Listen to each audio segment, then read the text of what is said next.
Welcome to the Break Room Show. Mid-morning. I am Tommy the Bargain Effect, your average everyday reseller. Today we are talking about the eBay Seller Hub and what them numbers mean to you. And we are being joined by another Tommy, since he's the numbers guy. I think Tracy set up there earlier in chat. Tommy spells numbers. Oh, God. So he's going to be joining us this morning. Tommy, why don't you tell us a little bit about yourself for people that don't know you in this chat? I assume most of them do, but there might be a handful that don't. Oh, can I get my breath first? I was late. Oh, you were late. You got to jump in and be on the ball now.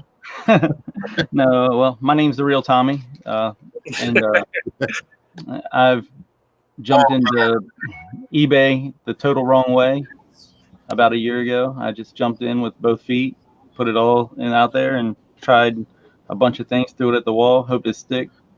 It didn't. Most of it didn't. Most of it fell right back off on me, and it took me a while to get through that. It's been about a little over a year now, and I just developed a passion for numbers because that was the only thing I could really understand about eBay. I don't really understand the products or anything else. I just kind of understand how eBay works, and I kind of apply that to whatever I do, if that makes any sense at all, which probably doesn't. It does. Making mistakes or learning, it's cheap in this business, unless you're just going out and buying truckloads of stuff, Right. And I've never given that credit to the people that taught me all the wrong things. At least they taught me to buy cheap, bad products. I guess that's one thing I've never mentioned. What not to do, eh? Yeah. I learned a lot of bad things in the beginning, and that's why I'm so passionate when I speak about things. And it always comes across as kind of, I don't know, blunt, I guess, for the lack of better words, on your channel, and it's and stuff like that, because I'm very passionate about people being led the wrong way, and that's what happens a lot in this industry, in this space, I should say, because most people are there for themselves and they don't really care what the viewer is doing on the other side. Right. Mm-hmm. So, and that's why we always promote, don't take our word as gold. Collect your information, watch multiple sources, and I'm sure a lot of people in the chat have done that. Don't rely on one person. Right. Gather your information, and you're going to see a theme across a number of people if you're looking at reputable people. Right. And Tommy was kind of unplanned. It was a spur of the moment thing. The topic came up in my head about the eBay numbers, and the first thing I thought of was you, Tommy. I was like, you'd be a great guy to have on and talk, because I'm into the numbers too, but I think you're in it on a little bit deeper level. A little bit compulsive too, actually, and it's not healthy probably. there needs to be a little balance, but yeah, and like I told you last night, Tom, it was so funny. Tracy and I, we don't plan anything. I just literally throw a title up, what's on my mind at the moment. It doesn't matter what it is, and I go back and change it, the next day. And I had a kind of a semi meltdown the night before on Todd the Flippin' Hustler's channel, because people were spewing information, and it kind of got to me while I was shipping. I was stressed out about shipping, and I kind of just had a mini meltdown. So I was up all night apologizing to him for being that way. And then I really wanted to get into that topic a little bit, but our crew's usually drunk by the time we start, and they don't really care about the numbers and or anything like that. So, or they're just waiting to watch Tracy, one or the other. And so I really had the numbers as far as listing, like I told you last night, about listings on my mind. And it was funny that after I made that title and scheduled it, you came on and asked about the show. And then I was listening to Marcy Kennedy, and Dom, the primetime treasure hustler or hunter, whatever his name is, was saying the exact same verbiage that I was thinking, which I was like, wow, this must be a hot issue right now. Like, what's going on? And it is, because when I asked you to come on the show, I haven't even seen your scheduled show yet. With your title, right? I think it is on a lot of people's minds. Maybe at different levels and different parts of it, but I think in general, everybody's got it in there somewhere. Yeah. Before we get too deep, we have 23 people watching, and Craig or Anthony, one of you fellas want to welcome everybody in this morning? Yeah, I'll take care of it. Go right ahead. All right. So the very first person who gets brownie points today is the Flippin' Crooters. That must be a new. You got to say it right. It's them flipping crooters. Damn Flippin' Crooters. There you go. I like your new name, Rebecca. That's cool. Then we got Tracy, Uniquely Me's in the house. What's up? Sand Dollar, good morning to you. Rump Stump Reseller. What's up, Jamie? She said, dang, I thought I was going to be first. Them Flippin' Crooters got you, Jamie. Man, good to see you. Deep Fried Deals, how you doing? Joseph Patnod, good to see you, man. Swamp Picker, how you doing, Glenn? Good to see you, man. We got the Cherry Picker, Veronica. Good to see you, Veronica. T's Flips is in the house. Good to see you, T. Eric Bischoff, how you doing, man? Fresh off of WCW. That's what that's from, isn't it? Wrestling. I Yeah. knew it. Yeah. I don't know if that's that might be his real name for all I know, but It might be him for all we know, right? I know he's been around a good bit. Eric Bischoff's now a reseller. That'd be awesome. Times are tough on the pension in WCW. Kelly, the Ecom Mom Ward, fresh off a draft and a bunch of Texans last night. That was fun. Yep. Flippin' Particles, how you doing, D? Good to see you. Guys, she has a live show right after we get done at noon today, so make sure you keep an eye out for that. Noon Eastern. Noon Eastern, correct. I just always assume people know what I mean, but they don't. Diane Matthews, good morning to you. BK Vending and Flipping. What's up, Matt? Cody Bras in the house. He goes, oh, crap. Tommy is on. Every day I'm hustling. What's up, Nate? You need to trade me James Conner in that fantasy draft. That's me. Kathy is here. Michelle Lathan, Rusted Raccoon. What's up, Tony? Good to see you, man.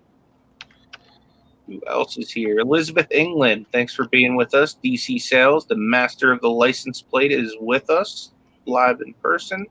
We have Moronic Pest. Good to see you. Alabama Thrifter, what's up, man? And I think that's everyone for now. If I missed anyone, feel free to say hi. Nice. We appreciate everybody showing up again this morning, definitely. And we haven't changed from Eastern, Western, or anything yet because Craig is still working on YouTube time, so we're still trying to get that situated. Yeah, we're waiting for that YouTube clock app to come out. Yeah, we need one of those. Maybe Craig will build that next. Like, TV Guide. Hey, fishing and picking. Rusted Raccoon said, anyone doing a reseller fantasy football league like Liquidation Ohio did last season? We actually just did a draft for one last night on my channel. Yeah. Tony. So I'm sorry that you missed out on that, man. Yeah. So numbers and the seller hub. All right, Tommy, I'm put you on the spotlight here. If you had to pick one number, not one number, but one area of all that statistics, all that analysis, all those analytic numbers, what's the one most important thing? If you had to choose one, you think? You're talking about me, Tommy, or that Tommy? Yeah, you. Okay. Just I one. told Tommy as soon as he said this last night, I was like, ooh, I don't know if I'd be able to do this, man. I said, because honestly, I don't think it's in Seller Hub. If I did that, if I had to be honest, I think it would be in PayPal. I think it's in PayPal. I think would be my year over year, where I'm at year over year, my average sale. I pay a lot of attention to my average sales price because I know my margins are already locked in.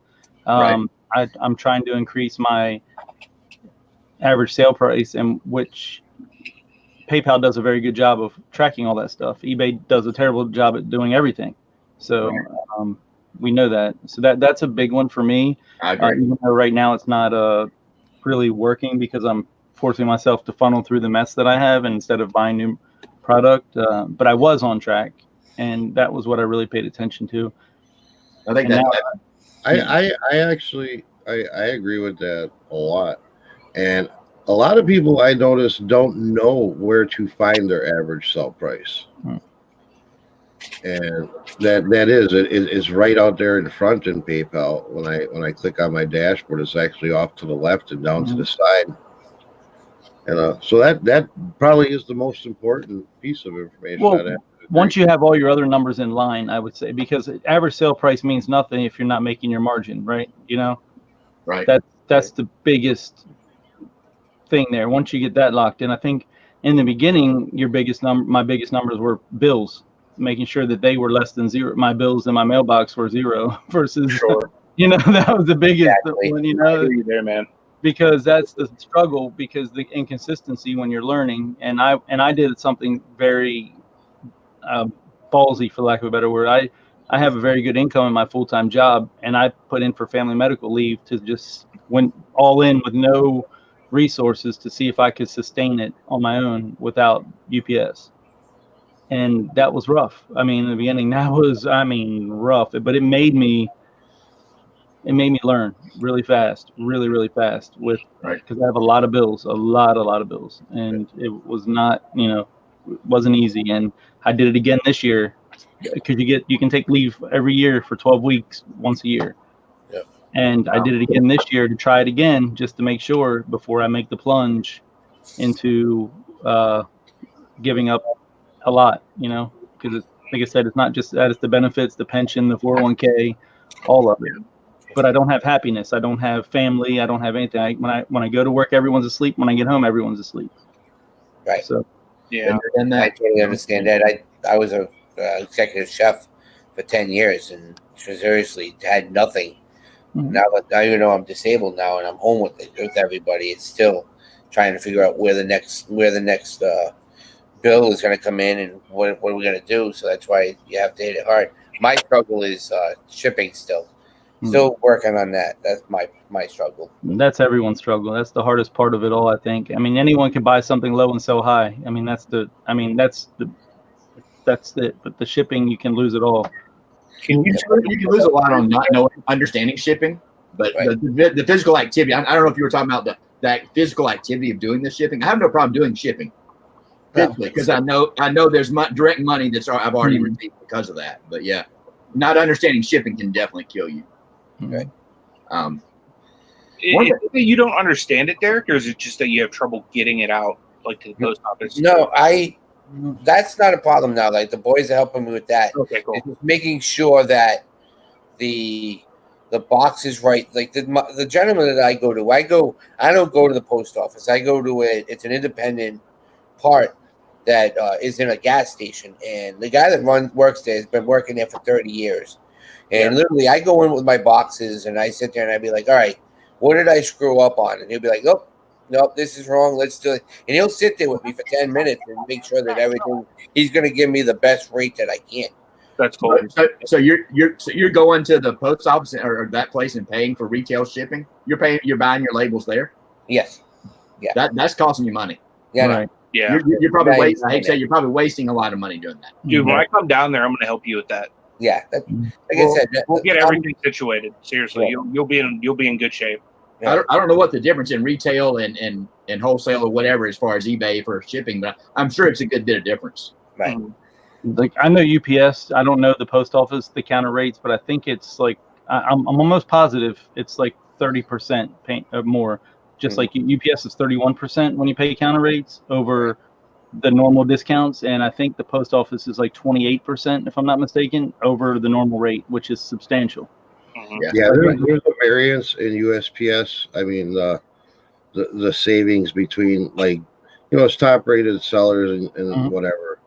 Yeah. Mine varies depending on what form of package it is, first class, flat rate, or regular priority. Varies anywhere between 18% savings up to 32% savings. Oh yeah, it does tell you that in eBay as well. I use Pirate Ship, so I'm a little bit. I don't use eBay very often, only for FedEx, just for simplicity. I know that I can save a few pennies on padded flat rate, but other than that, it doesn't really help me. But it does tell you on Pirate Ship you're saving 32% off or whatever it is for that service level. Yeah, I really like that about it. See, that's slowly with Tommy helping me get up my Macari set up, and I wasn't selling. I mean, maybe 30 pieces a month, if that. Now with the Macari really starting to load up, and that's easier because they give you the labels, so that's simple. But it's just the other aspect of selling everything else. I need something that's going to be simpler for me because I'm literally going going to be visually completely blind within maybe a year to year and a half. So I have to find stuff that's going to be accessible for me to use. Yeah, you should make a list of the stuff that you struggle with, Derek, and when I'm down, we'll get it all like made easy for you. All right, cool. And plus, with Derek's knowledge, I would try to. I would never tell anyone else this, but if you're going to have a handicap like that, you have so much knowledge in the toy sector. I would probably just try to lock down on that, so you only have to use 3 or 4 different boxes max or bags or whatever, you know what I mean, to make it to simplify it, because you don't there's an endless amount out there for you to have. Right. Where like I started selling 4-wheeler parts 2 weeks ago. I started ripping this 4-wheeler apart and that I've had for over a year, and I was going to restore it, and I decided I'm going to strip it down and sell it.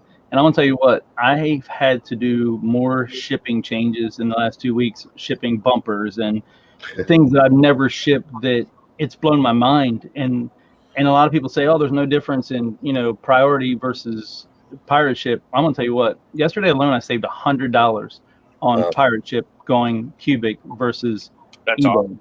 I mean, which would have been eBay, but their normal priority, because just putting something in a bag or sizing the box differently or changing the box or whatever. But the original box that it was in was perfect, but I had to change it to a regional box that I very seldom use. Might have saved $4 on a box, but then I put it in a bag, saved $8. You know, I've had to do sometimes 3 calculations on a shipment these last 2 weeks, which has taken me time, but I've also filmed a lot of it behind the scenes so people can see. It went from $15 to $8 on the same item going to California, because on the East Coast to West Coast, it's a bigger difference than it is going from, you know, West Coast to West Coast. People say the cubic doesn't make that big of a difference. Here, it makes an astronomical difference. Shipping can have either a positive or negative effect to your business, and it can be drastic either way, you know. You can now, I want to say you can make some money, but you can save a lot, but you can also lose a lot. Yeah, definitely. You gotta have that overall knowledge. Tommy hit on a bunch of points there, you know, with the cubic, the regional boxes, you know. It can kill you if you don't understand it, or you can save a bunch of money if you do understand it. Are you able to touch a little bit on the cubic, Tommy? Because I know there's been some confusion lately, like with different information on the cubic. Are you? Yeah, cubic is very simple. It basically anything that's less than a half a cubic foot can be sent via cubic shipping, which is a discounted rate. It's like up to 90% off, depending on where it's going. And the farther away, the better. Like for anyone, it seems. That's just what I see. So just take like a priority shoebox, right? You've seen those. They'll go cubic, but on eBay they won't. So they'll be like, I've had them $19 on eBay, and once I switch over to pirate ship, they'll drop down to like 13. I throw it in a bag, and you know, as long as it fits in an 18 by 18 poly bag, if I throw it in that bag, it'll drop from now. And I'm just throwing rough numbers out. These are not, you know, hard numbers, because you have weight, a little bit of weight dependency too, but it'll drop from 13 down to $8 because of that poly bag, because you're only using 2 dimensions versus 3. Oh, gotcha. You know what I mean? Because so when you go to pirate ship, you select the drop down to go to poly bag. There is none of that in eBay. You can't do it. You got to put in 3 dimensions every time. When you're in pirate ship, you drop down to poly bag, and you only got to put in 2 dimensions, length and width, not height. There's no height. So right there alone, that just tells you anyone could kind of figure out you're saving a whole dimension, right? You're going to save money because everything is going dimensional weight now. Gotcha. And one of my biggest struggles over the last few days, since I found out that like your biggest dimension can be 18 by 18, is where are people buying these 18 by 18 bags? Because I can't find them on eBay. I can't find them on Amazon. Well, what I do is I buy 24 by 24 bags and cut them. Gotcha. Okay. And that you can cut down poly bags. It doesn't matter as long as you measure it before the item's in there. Right. That's all that matters. That's all they state. I know a lot of people cheat and they tape it and they fold it and they've never been caught. And that's on you. I mean, I would never tell you to do it, but I know a lot of people that literally fold it up as tight as they can, like a box. It looks just like a box, but it's taped, and they measure that dimension, and that's it. And they send out hundreds and hundreds, and they've never been touched because it's in a bag, and their system hasn't picked that up yet. But I wouldn't condone that, because once you do get caught, the surcharges on getting caught are huge. Well, so I consider that's potentially mail fraud. Yep. And that's a federal offense. And another thing is, I don't use, and this is another subject, because I'm a stickler for rates, right? So when I see resellers online teaching people to take like a priority mailbox and put it in a poly bag and use that free box instead of using their own, that kind of gets me a little bit too, because you use your own box for that. Because we got to pay the rates, and you keep wasting boxes. Eventually, it's going to catch up, and it's just, and I know Ronnie Hart, it gets him too. I've seen him comment on people's stuff. It's just, our rates are going up substantially, and we don't need to steal from them to take. We can afford a 20-cent box, right?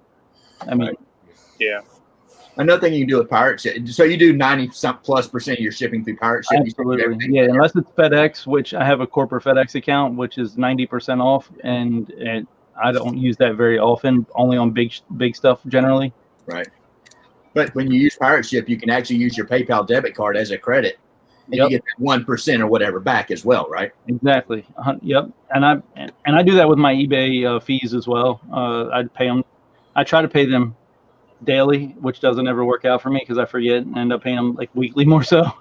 And I just do one-time charge, and you can make a one-time payment and pay that, and that adds up because my fees can get up there pretty high, and that really helps. I get a few $100s every single month back free, just the first of the month, just put right back in my PayPal, which it's not huge on the grand scheme of things, but it's still $300 for free or whatever. That's you're already spending. You were already spending that money anyway.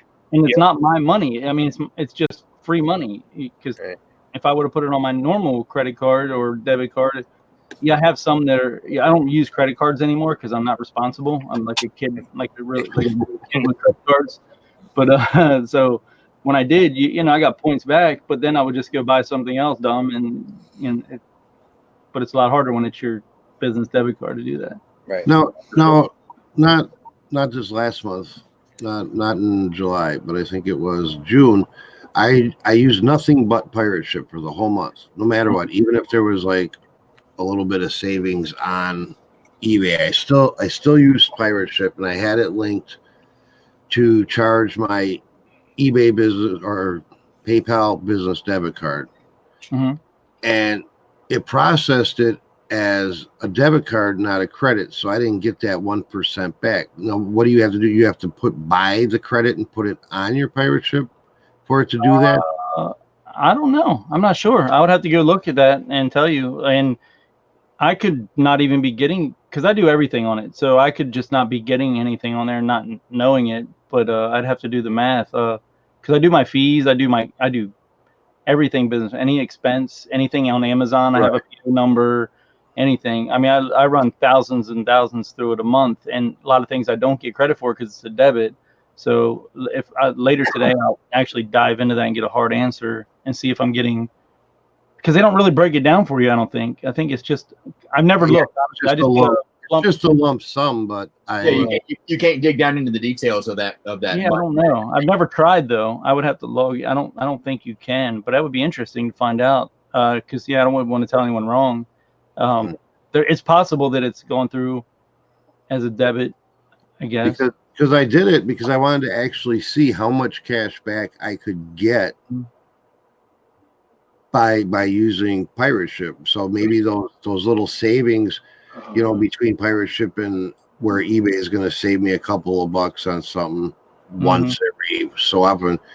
I wanted to see if just using pirate ship's going to make up that difference, to keep it simplified. To use one. Yeah. That's a good question. And Anthony, don't you use, or you probably don't use pirate ship though, do you? No, I do. Oh, do you? Do you see it on your debit card? Yeah. What's that? I also use the PayPal debit. Right, but you're like me. You probably just don't know because you put everything on your card. I know I've heard you say that before. You use I literally use the card for everything business related, and I even use it for like personal stuff if I'm out. Oh, I do too, and I just put a different PO number on it. If it's Amazon, I just put just really something basic like personal or business. I just type in personal business on the PO number on Amazon because I have an Amazon business account.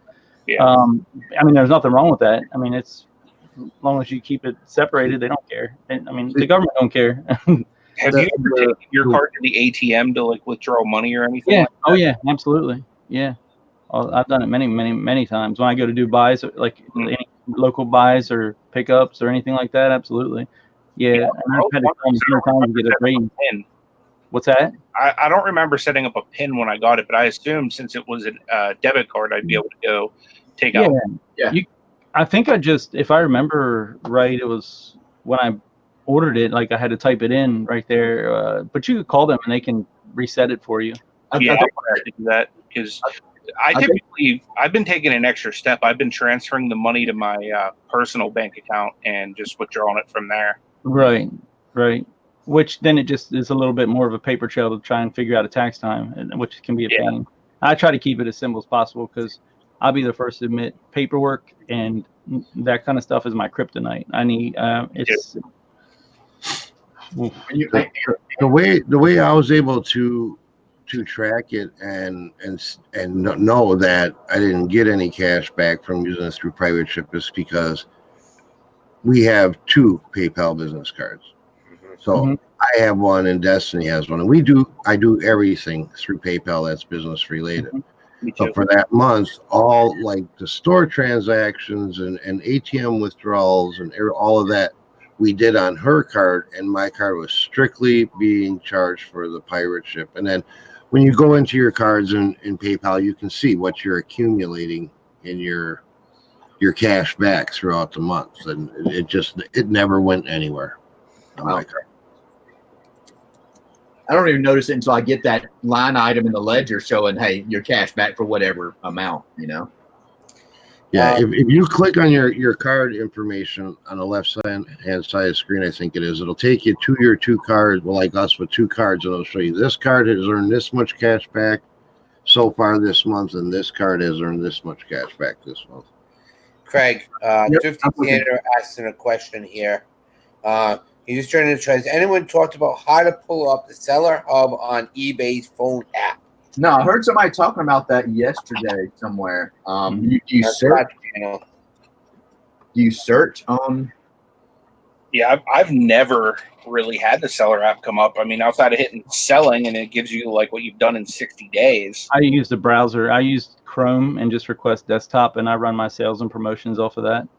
Okay. That's what I do. I have an iPhone.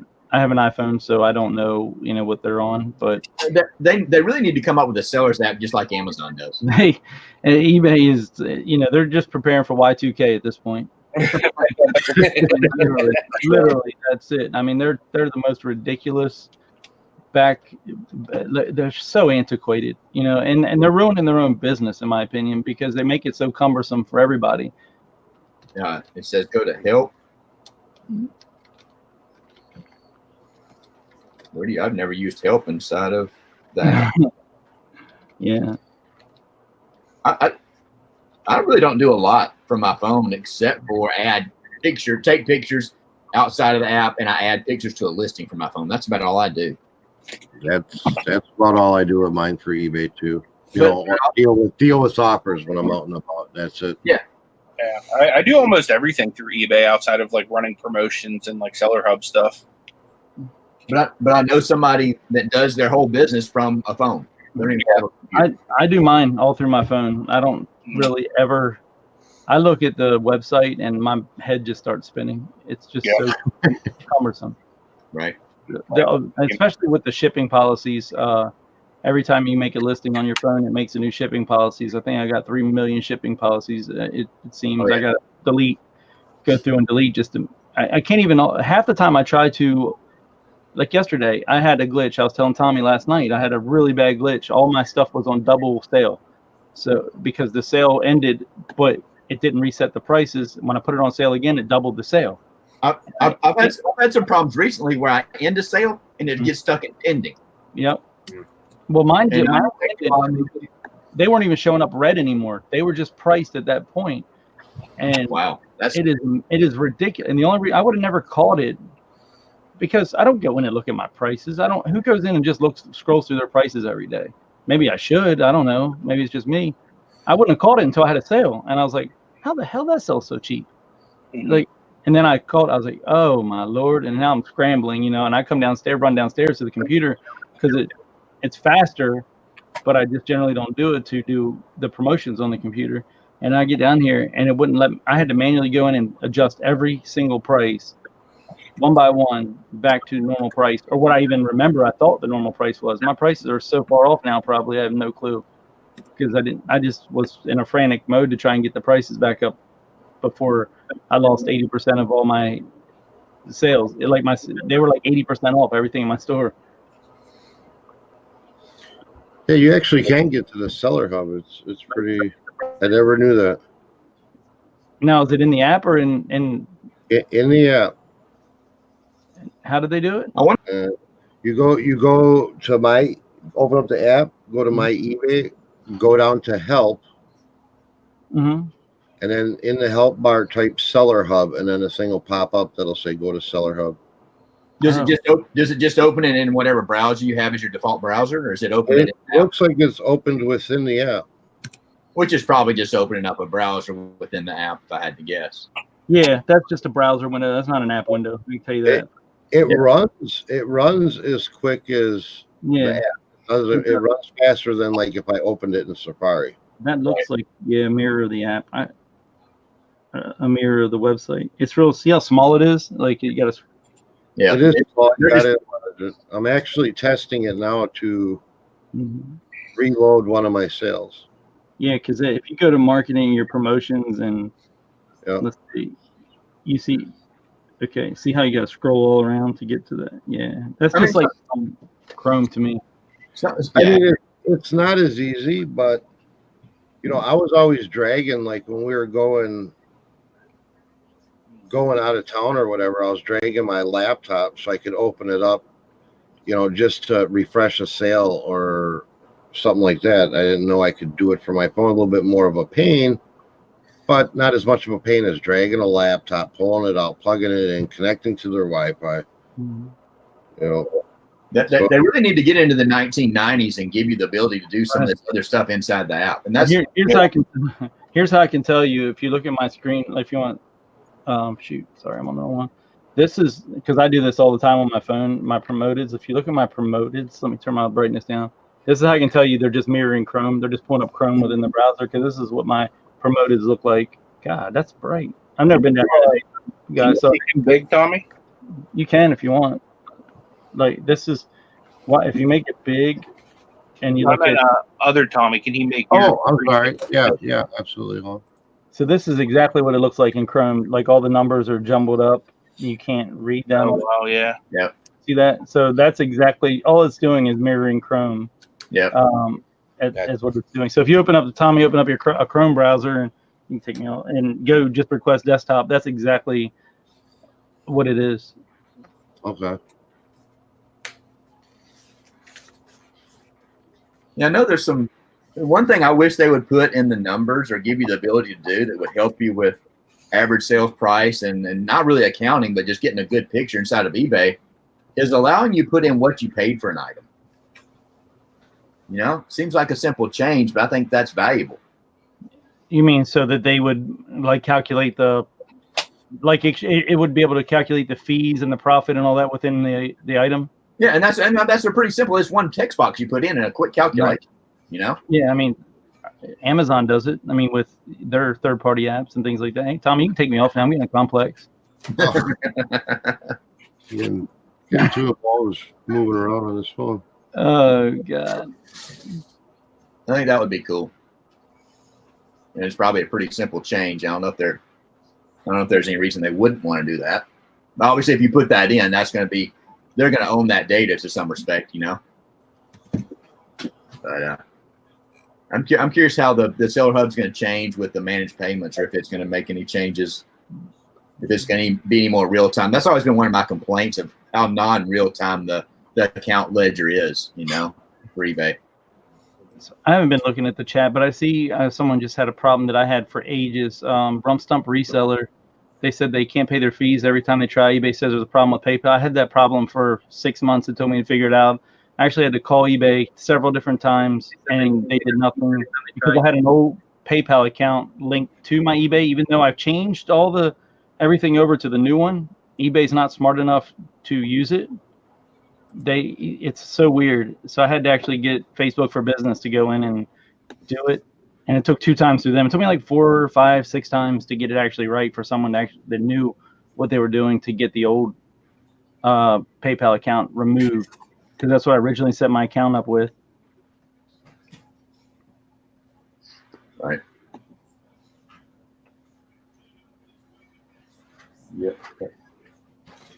So any other Seller Hub numbers that are did y'all tend to look at your performance month to month, if you're up or down over the year, over previous years?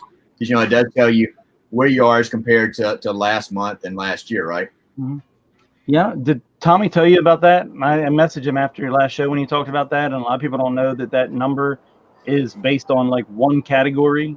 I did not know that. He mentioned. I was like, I heard you. I was listening to your show on replay, and I heard Tommy talk about that, because everyone looks at that number and they're like, I'm up 30% over last month. Like, no, really, you're not, because eBay has no idea how to even calculate that crap, because they're so dumb. You look at mine, it says I'm up 30% or 40%, but it's in, I forget which one it's in right now, but I think it's video games. Well, I haven't listed a video game in over a week, and I've listed I have hardly any video games listed on my account, and it still says that's what I've listed most. They don't even calculate where you live. Yeah, it's telling me jeans and tops, and I haven't listed clothes in a couple of months. Any clothes whatsoever. Right. And it's so they want you to look at this number and think you're doing great for some reason, but it's not even things you're using. You're not even listing these things, or it makes no sense. I don't even know how to get this number if I haven't listed a video game. And I was about to say, so I think didn't we talk about it briefly last night at some point, or this morning? It doesn't sound like there's any logic to where they're getting that number or what category it even applies to. Right, but yet they want you to think you're up 40% for some reason. You're doing well. Stay here, guys. Make money, right? Yeah. Right. Taylor's Place says, Craig, have you ever heard of Mirror Message or Graco Promotions? I have not. Has anybody else heard of those? I don't know what they are. No, I don't. Anyone ever heard what? Mirror Message or Graco Promotions? Taylor's Place, give us a little more information. I don't think you guys. What is that in? Is it like, it must be something third party? Yeah, I have no idea. I heard of Graco Cribs. Yeah. That's what I think of. Strollers, car seats. I think of 18 years of money. Well, Graco, it must be some kind of. Mm-hmm. So last night, Tommy, on your show, you were talking like, do you need 1,000 listings or whatever to do well on eBay, or can you do just as well with 300? I mean, the answer didn't come while I was on. Did you ever figure out? With our crew, the number is to be successful on eBay. With our crew, you'll never get that answer. they got ADD like on like steroids, I'm started talking about numbers, and they start asking Tracy to do something vulgar. It's like they're not there for me in numbers. Trust me.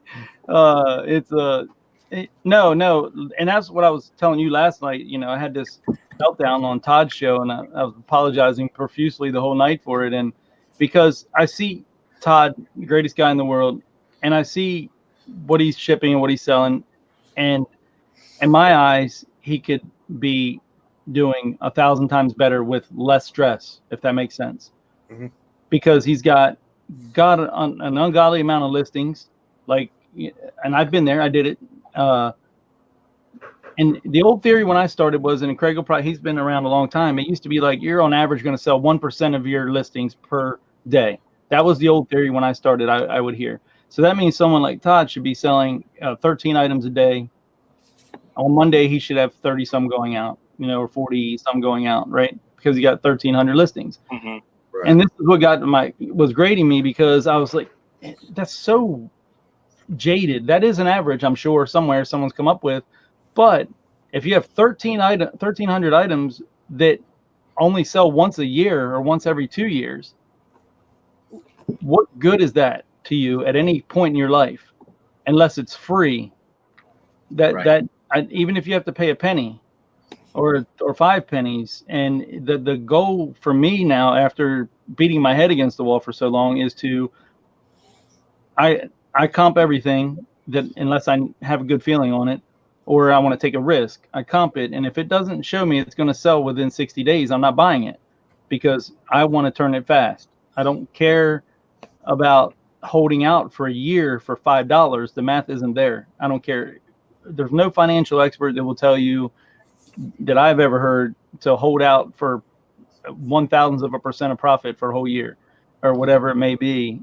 That you turn it over in 30 days, 60 days, and reinvest it 4, 5, 6 times by the time that other item would have sold. Or you know, and I know Mike Newfound Past, I went through that with him. Like, he used to be a very long dime. He came in last night because he saw the title, I guess, and figured he was going to get in. He's turned into a balanced seller now. He wants half and half now, and that was something he didn't do. I know Lonnie's made a lot of changes, and him and I have talked privately about this, and he said, you're you know, I brought it to them guys because I always like to go to people that know a lot more than me and say, what do you think about this idea? And Lonnie came back and said, I think you're right, and I need to do it, and I need to start lotting stuff up like you're doing. I need to start selling, and he's been doing it. Yeah. And I'm telling you, from what I know, he's up huge from what like 30% in his sales. Awesome. Of already good sales. Yeah, I think that key to the exponential growth or that scaling is to increase your average sales price. And I think sometimes people get in the mindset of, if you're buying in bulk, getting down and listing those onesie twosie items, and just trying to get to that, I've got to have 1,000 listings. Right. And that doesn't matter if it's 1,000 items that no one wants. It does not matter. I have 300. Like I told Todd the other day when I was having that meltdown, I was like, someone was saying they had 1,300 listings and whatever, blah blah blah. I'm like, what's it matter? I have 350 listings and I have 50 going out today. I mean, so what's that mean? That means I got to list my ass off today, but that means it's turning, and it's turning fast. I mean, with 300, when I was around 500 listings. Lately, I've been slacking because we've been staying up all night, and I haven't been getting all my listings done. But it was nothing to have 20 plus a day every day, and I was pulling in $3,000 a week. And just in my first 8 months of doing this with very high margins, I mean, it just, I left a little bit on the table to turn it fast. I probably left 10 or 15%, or maybe probably 10, just because video games and things like that can be very competitive. But that was before promoted. Now with promoted listings, it's much easier because people are scared of them. So I sell even more now because people are scared to death of promoted listings. I'll promote 20%. I don't care, because I hit maybe 3 out of 20 or 15 hit promoted, but the whole store gets a bump. And I mean, that's just the way it is. Right. Josh Suburban Beard had a great point. Unless you have the magic replenishable unicorn selling 10 times a day, then you only need 10 items, Yeah, he's been watching 10K. Replenishables can make a big difference in your store. Hey, Rebecca, the flipping recruiter, said she's been on eBay for the last 50 minutes on the phone with eBay. Could we start over? Yeah, there's a play button. Start over. If I have to call them, I always just have them call me back and put my phone down, because you're just all day you'll be sitting there waiting. Yep. I use the call me, and usually within 2 minutes. Right. Yeah. They're really good about calling you back. Because they can outsource you to India. No, well, you said you're on their special list. No, I got the concierge service. Concierge service. That's why it's 2 minutes. Yeah, I don't know how that is. I've heard people talk about it, but I don't know if is it any. I always get an English speaking person. I've never been connected with Abib ever. Well, he's one of my good friends, and he's a badass on monkey bars, so watch out. You've seen the video. But that's why I use Facebook so much, because I get sourced over there, and it's so frustrating because all they know how to do is read their cards. That's it. Well, I made the comment the other day. I'm like, you can call with the 3 different people at eBay and ask the same question, get 3 different answers. And when I got suspended, that's what happened. I called probably 10 times before I knew about Facebook for Business, and every person told me a different thing, and they were going to notate it. And guess what? They were all wrong, and none of them notated it. So and the problem is, as a seller on that platform, we should be able to rely on them for information. It doesn't matter if they're the first day employee or they're a seasoned veteran, Well, I did it live on our show the other day. I walked through, I pulled up my eBay. Everybody could see my numbers, plain as day. And I created a listing. I can still go in and do variations, what I got suspended for on video games. They still have not taken that out yet. So they still leave people that option. If you give me a template, why can I not use it? Why? Yeah. I don't understand. Well, a lot of people, I forgot to turn off my camera yesterday because I was on the phone with PayPal, and I had 4 times I had to talk with them, and I just lost it yesterday. And I'm just like, listen. And I finally called back an hour later, and I got somebody that could speak English. I'm like, whoa, thank God. And I got what I needed to get done, but I'm getting tired of it, Well, it's all a bottom line figure. They can staff call centers a lot cheaper overseas than they can here. I mean, not that I'm saying it's right. I can understand why they're doing it. Yeah. 10 cents on a dollar for them. If that. Yep. Yeah, it is. And they don't train them either, just like they don't train their own employees. I mean, that's why I would never pay to go to eBay Open for anything, because any question I ask them, I'm not getting an answer. They're not going to teach me a single thing. I would go just that party and get drunk, probably. It seems like that's the majority of it, networking and partying.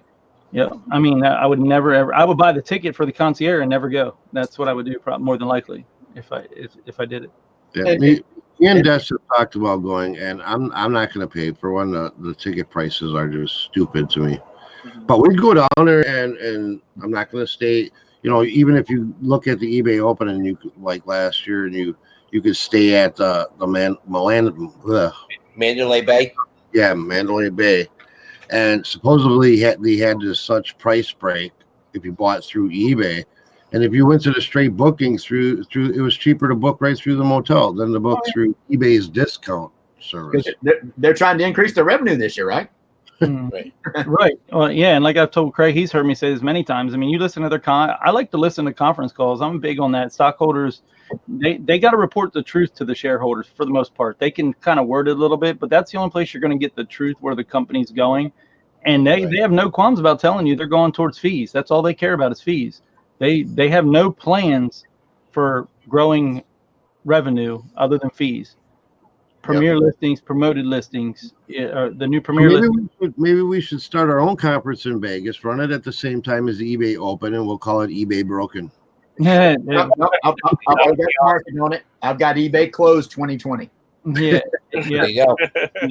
And a lot of people don't agree with me, but being in UPS for so long, they predict the future a lot. They bank on the future. They've taught me a lot of things about companies, even though I don't like working there anymore like I used to. I used to love it. But they have statistics for everything. They teach the state police on every state how to drive. They teach every logistical company how to process packages. They set up Amazon's whole entire belt system because they were the first company to ever do it. Our employees were in Amazon for the first, 5 years, 6 years, setting all the Amazons up, our management and everything. And one thing that they know is business. They're amazing at, and they'll tell you the average length, the average age, the average lifespan of a mall is 21 years. They have statistics that no one has that you'll never hear based on, they know when they can predict destruction with volume of packages. They know, they've seen so many trends over the 100 years. They know this mall is going to die in 5 years. This is going to do this. This is going to do that. They know Amazon was the future. That's why the FedEx is gone now. And UPS took 100% of it all that Amazon isn't doing themselves, because guess what? They only got to deal with one company. They're getting less per package, but they're paying their payroll in 1 year off of one company. The other companies are just free money. And they're a smart, very smart company. And I think eBay, based on what they're looking at, I think within 10 years max, eBay's done or irrelevant, unless they make drastic drastic changes we don't see because people don't understand this. Millennials don't touch eBay. They don't want anything to do with it. Mm-hmm. Right? They don't want anything to do with it. They want Amazon. They want it Prime. They want it now. In the cities, they get 2-hour shipping, same day shipping, next day, 2-day. You don't get that with eBay anywhere unless I drive it there, right? Yeah. Millennials don't want that. So you take the average. You look at here's a good judge. Look at our demographics on YouTube. You know, I'm a numbers person. Everybody knows that. But I look at my demographics on YouTube now. There's no one less than 45 years old really watching. Yep. Right. So your tags, your keywords are eBay, right? Everything is about eBay, no matter what you do. So what happens when people my age or, the people older than me are gone? Where's eBay go? Right. It goes along with them. Right. It's gone because they're not catering. They're not making it easy for the next generation. It takes a year to learn how to sell on eBay. I mean, I just feel like I really have a grasp on it after a year finally. And I still learn stuff every day. I think they're trying to play catch up. They're trying to mimic as much of Amazon as they can. But the question is, are they too late to the game? Well, I mean, the CEO comes up with his keynote, his first words. We're not trying to be anyone else. We're trying to be eBay. Oh, but we're going to start, handling your FBA shipments now. I mean, his next sentence, like, we're going to do managed shipping for you. We're not trying to be anyone else. We're trying to be eBay. What? I'll be right back, guys. I have to send future Donald Trump off to school. Sounds good, man. All right. Okay. Yeah, that's really a good thing to really prepare for. Like, what if eBay does go under? I'm primarily eBay. I do Macari on the side, but what if eBay does go under? Like, what then happens to the business I've built? Something that you've prepared for it at all, Tommy? Me, Tommy? Yeah, I could flip tomorrow and do things differently. I don't really care. I've sold on Macari. I eased off on that a lot. I don't have anything on Macari right now, but I was talking to Tommy last night. And I think I'm going to have someone my wife, or start cross-posting everything, because she cross-posts on the Poshmark. Poshmark has been outselling eBay on clothing 10-1 this whole month for some reason. I don't know why. It's never been like that. Never, ever been like that. So this will be like, and I haven't bought clothing in a long time. This is all old inventory that's been on there for a long time. And this month, we already hit $1,000 on Poshmark with time to go, with not listing at all on there, not even listing. Right. So that's kind of weird to me. I don't know what's going on with that. I don't have the time to really sit down. That's her baby. I don't even touch it. I just take it to the post office with me when I go. Yeah. But I think Mercari, Tommy and I had to talk about this last night. I think they implement some changes for the business person, stores, bulk editing, stuff like that. They're going to be a force to be reckoned with. Oh yeah. Well, they've got the history, and they seem to be a little bit more forward thinking than eBay is. Mm-hmm. I mean, it's easy to list, way easier to list. They just don't have the ease of the store, right? That's it. That's really their only downfall. Yeah. Yeah. To manage what you have for sale is it's a lot harder on there. Mm-hmm. Yeah. That's and I know the simplification of the app is wonderful. As far as listing and pictures, it's all. I mean, you can list on Macari listing from nothing to listed in under a minute. Mm-hmm. Yeah. And that's pictures included. That's pictures included. And I think that's one of the biggest problems I have with eBay. And I'm not out here to try and bash eBay, but the listing process is the biggest bottleneck. Oh yeah. You look at all the other platforms. Even if you look at Let Go, OfferUp, you look at Macari, you look at Poshmark, all these other not secondary, but different marketplaces, different platforms. It's all driven by the picture. Mm-hmm. Boom, picture, title, boom, done. I think eBay made a great stride with their new edition of the, scan the barcode and it automatically populates all the item specifics. Right. And give you a generic description, because nobody reads a description anymore. Right. But that's a whole nother problem that people are not doing before you get off of that. And this is what people do not realize. That's two different sets of comps when you scan a barcode or when you type in the name. You can't comp one way or the other. People are getting caught up in you scan a barcode. You're only comping the people that actually use the barcode, which is like 10%. You really got to look at the big picture. You got to look at both nowadays, and it's easy to get just like phone to computer, I always use my phone so it's consistent. You comp on your computer is 90 days. You comp on your phone is 60 days. There's two different sets of comps there, which change your whole picture of that buy. Because like we said last night, Tom, the money's made on the buy, not the sell. It's the buy. And so when people are out scanning stuff, it's easy to scan something and see, oh, there's none listed, or there's two listed and none have sold. Well, if you go in and type it in, it's a different picture. There might be 100 listed and 50 sold, or whatever. You just don't know until you do it. Because just eBay makes it hard to list, right? So everyone's lazy. They'd rather click do not apply than scan the barcode. And that's why I don't. Even with just new items, why do they not allow you? Why do they allow you to not choose? Why do they allow you to choose does not apply? Right. But I don't know how many people know that about the barcode, and that I'm glad you brought that up, because I don't think about everything a lot. That's just comping is the most crucial part in the beginning on the buy, and there's an easy way to make mistakes and buy something based on false information, and barcode versus non-barcode is one of them. And I figured that out.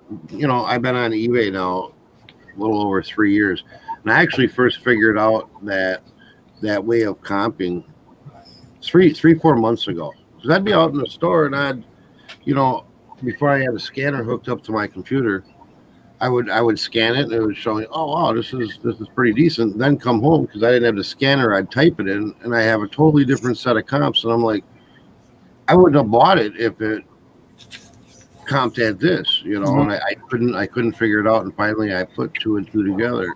When I'm scanning, it's totally different than when you're searching by name. But even, and I know a lot of the older guys, again, like, and I don't know too many of them personally other than like Lonnie and those guys, they can comp in their head. They've been doing it so long. He knows what he's buying before he buys it. He knows. But I don't. I have to look. All right. That just comes with experience. Right. I don't have that experience yet at all. Granted, I've been doing this since '98, and then I stopped after a while, and I finally got back into it. But that's why I have the niche of the toys. I'm not going to try to find other stuff. That's the stuff I know. So I don't have to worry about going into looking up comps on it, because I already have the idea of what it's going to be going for. So. And that's not a bad plan. Going really deep in one area. If you know you can find that stuff in your area and you've got great knowledge of it, why do you need to go wide? Mm-hmm. And like I see Matchbox Hot Wheels all day, every day, auctions everywhere, and I walk by them because I don't know and I don't have the time. I'm literally just, and I think everyone's a lot like that. If you're not comfortable with something, I'm not going to spend an hour scanning, Matchbox cars or looking at Matchbox cars. Digging through the baggies at the Goodwill, 7 Hot Wheels per bag, Yeah, now I do buy bags of them when they're like $1. If there's a whole bag of them for $1, I can't lose, right? I could throw them in the lot for $10. I'm not going to lose. But that's it. I don't want, that's it. And it's a shame to be that way. But I know I can buy video games without looking. I can, as long as I'm paying $1 or less for any video, I'm not going to lose. It doesn't matter. It's just no matter what it is. Even sports titles, I'll throw one in every bundle and just get rid of them. It just right, exactly. And that's why a lot of times same things. My kids will do that. They'll go to a yard sale and just ask, instead of asking on one, how much for all of them? Mm-hmm. I'm like, well, that's your thing. You guys do that stuff. I don't like that. I do the toys. And sometimes I do like music. I'll do a lot of music because I know music. So, but that's typically when people get started, they start buying things that they know. Mm-hmm. Because they know they don't have to look up every item. They can grab it and say, I don't even have to think about this. Let me grab it. $1. It's a no-brainer. And it's different for everybody. I look up just about everything. The only thing I don't look up is most electronics. I know electronics very well. But if I'm at a rummage sale like that stereo receiver I bought at Akai, $5, I don't have to think about that. I don't have to look and see, is this thing only worth $15? I know what it's worth. Right. But I think talking about comping, it all gets down to it. But it depends. How much risk am I taking? How much is the item? If I'm gonna pay up for something, I'm probably gonna comp it more times than none. And when you comp, you have to comp more to just look at what it sold for. I mean, you have to look at how many sold versus how many are available. This sold for good money, but there's 500 other ones listed now that are half that price, you know. Exactly. Right, and that's what people don't understand. eBay gives you the data. You can predict within 30 days when it's going to sell. I mean, it's data's data. If something sold 9 times in the last 60 days, I can almost put money on it's going to sell 9 times in the next 60. Yeah. Right. So I mean, that's pretty, elementary in my opinion.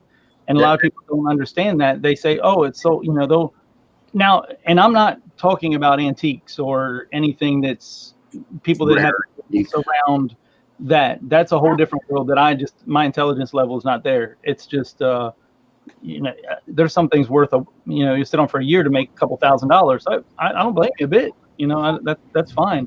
This is just normal everyday eBay BS stuff that we find in thrift stores and or retail arbitrage or whatever. That's the biggest thing with cash flow. People get caught up. I'm not selling. All these people that are complaining about not selling, they're saying that for a reason, because they need the cash flow, pretty much. They need that cash flow. And the reason it's not selling is because, they see it sold, but if on my phone, if 9 sold in the last 60 days, but there's 100 listings, what does that tell you? That's gonna take 18 months to sell that item and get that money. I mean, it's pretty. I'm not good at math by any means, but that's roughly what it's going to be. That's why I like using sites like Terapeak. Right. Click is a site that will give you the sell-through rate immediately if you look at completeds. Right, but a lot of people still don't really know what that means. If Terapeak says that 23% sell-through rate, what does that tell you? That's the 23% sell-through rate. That's based on 60 days or 90 days on Terapeak. That's on 90 days, right? I think so. Right. So it should be, because it's based on the website. So right. From eBay, you only get the 90 days. Right. So if that 23% sells every 90 days, that means that it's going to take 5 cycles, right? Roughly 5 cycles of 90 days to sell that one item. And I think, a lot of the stuff we're talking about, you look back at the beginning of eBay, you look back 10 years ago. eBay was a list and forget it. Mm-hmm. It's no longer a list and forget it anymore. Well, that's why people had that theory that I was talking about in the beginning. Keep listing, because you have the law of averages. Eventually, one thing out of your 1,000 is going to sell. Yeah. That's just not smart business. I mean, that's just not smart in any sort of business, in my opinion. Like I said, I'm dead wrong on it, but I like my little store with high velocity, and I like to have the pressure of needing to list all the time. It keeps me on my toes. I don't like when I had 1,250 listings that I could say, all right, I don't need to list today. I got enough listings. I don't like that feeling. That's too easy for me to get lazy. Right. And I have a premium store. I get 1,000 free a month or whatever it is. I've never hit that point. I've never come close to hitting that point. I think I was telling you last night, Tommy, I've never broke the 550 mark. And I think that's awesome. That's where I want to be. I want that. I want to break the 0 mark. I want to be owing eBay listings at this point. I don't want listings. I want them to sell. I mean, it sounds really dumb to most people, but the more people I talk to that kind of, like D Flipping Particles, we've revamped her store, and she can tell you personally in chat, we did a private hangout, and she's done more business than she's ever done on eBay, ever in her whole career. And she'll tell you that. I mean, her store's turned around just spending an hour looking through her store, seeing how everything was priced, resetting sales and promotions, doing it the way that I like to do it, which isn't going to work for everybody, but for her store, it was almost perfect. It worked. She went, she can tell you whatever she wants to tell you, but you watch her show, she'll tell you at 12 o'clock, right, D? But and I've been working with Tracy, but she tends to be a little lackluster and rather hang out at the lake and eat sushi and all that stuff. Everybody talks about what to do on eBay and all that. And at the simplest level, in my opinion, if you have the right items at the right price, you will sell those items. Mm-hmm. It's that simple. It's true. F off. I opened up the chat so I can see her response. Yeah. I mean, it's that simple, but that's kind of hard to understand. That's the perfect world, having all the perfect items and all priced appropriately, because so many people are going out there and trying to find those items that are cheaply priced and they make good margins on them. Well, and that's another pet peeve of mine. And I would argue this with anyone. unless you have a team of people, it's impossible to scale on $10, $15 items. It's impossible because you're just you're in a hamster wheel. You're spending all your time shipping $10, $15 items that you can only do so many as one person. You can only list so many, sell so many. Everything in Compass can do so many. You really got to get that number. Once you get up over the $25 mark, you really notice the difference. It's just night and day difference. I didn't notice so much 10, 15, because I did the same thing. Everyone's done it. 10, 15, 20 was a little bit, but like 25 and up, man, when you have sales, consistent sales, you see a huge cash flow difference. And we did. We just had a show. Well, I don't know if it was last week or the week before, but it was on my channel. So it was a Wednesday show where I talked about that, just being kind of stuck in a loop at a peak of no more progression, and what it's going to take to get over that hump. That's what it is. It's 100%. I could bet any amount of money. It's just taking your sales to the next price point, to the next level. If you up everything you buy from here on out, I don't buy it. Even I'll leave $10 on the table all day long, which sounds stupid to most people, but by the time you buy it, you list it, if you have to clean it, you ship it and get a return on it. All right. You're negative. There's no profit left in anything less than $10 on the grand scheme of things, unless you have a team of people and you're turning over loads.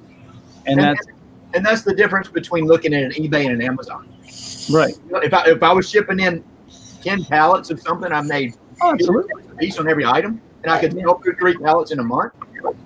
I buy stuff for Amazon. It's $3 profit. I mean, it's a difference. I would never think about it on eBay, but that's because the amount of work is so much less on Amazon. Right. Exactly. And at that point, you get a return. You just tell them to destroy it. I don't want it. I mean, just destroy it. Who cares?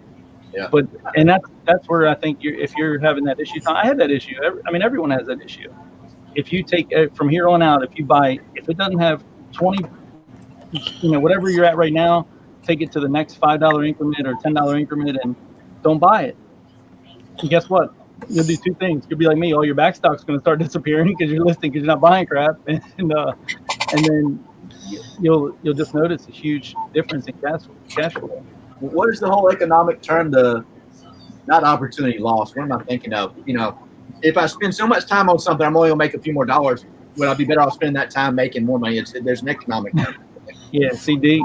Look, I mean, that's pretty awesome. Like, I don't know what her numbers were before, but she's broke 8,000 in 60 days for the first time, and 2/3 of it were since we started changing her business around. 2/3 of that 8,000 was just in August. That's pretty amazing.